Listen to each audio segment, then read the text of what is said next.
was the I am your father moment huge in terms of the whole Star Wars saga, but it was huge in terms of cinema. It was perhaps one of the most iconic moments. It's up there with, frankly, my dear, I don't give a damn. It's up there with I don't think we're in Kansas anymore. I mean, we're talking about in the annals of cinema. This is in the top 5 most iconic moments. I am your father. So they went back. Entertainment Weekly. James Hibbard spoke with Lawrence Kasdan about that specifically, that moment. And I love the way that Hibbard introduces this. He says, the revelation worked because it was shocking and disturbing. Luke's father is not only alive, but also his mortal enemy.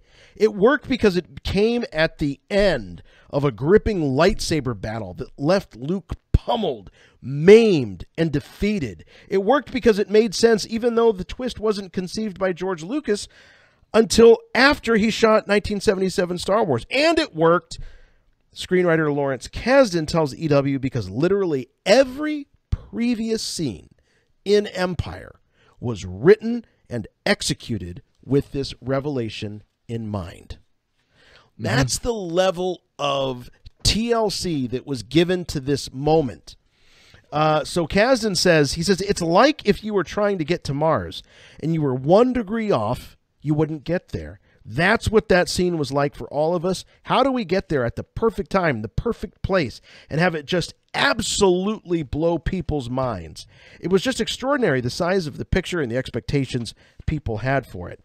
The filmmakers were focused the entire time on this one revolution, which we not only want to pull off in the best way possible, but in the way, but to also keep it hidden from the world prior to release. So Lawrence Kasdan talking about... They did a terrible job of that, by the way. Well, thank you, Dave. Because the novelization and the comic book and the scholastic picture book and everything came out about a month before the film landed. I read the novelization of Empire Strikes Back before I saw the film in 1980, and I knew the revelation.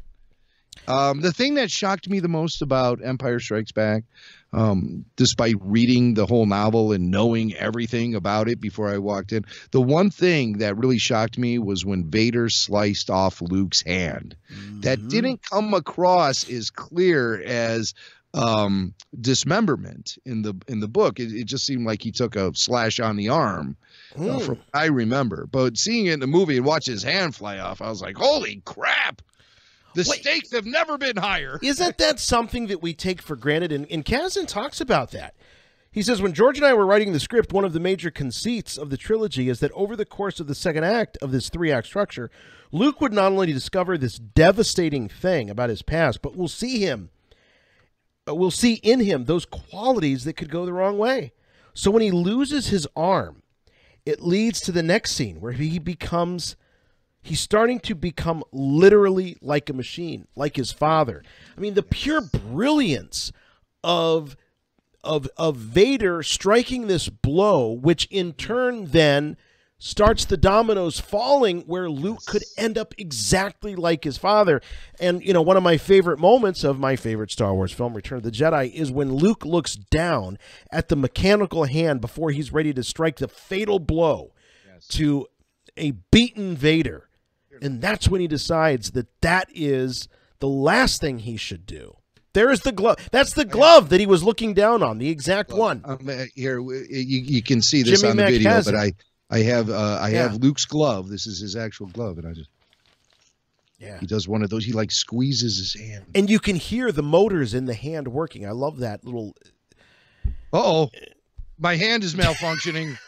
It's not supposed to be doing this. Oh no! It's a face sucker. All right, well, Jimmy Mac recovers from that.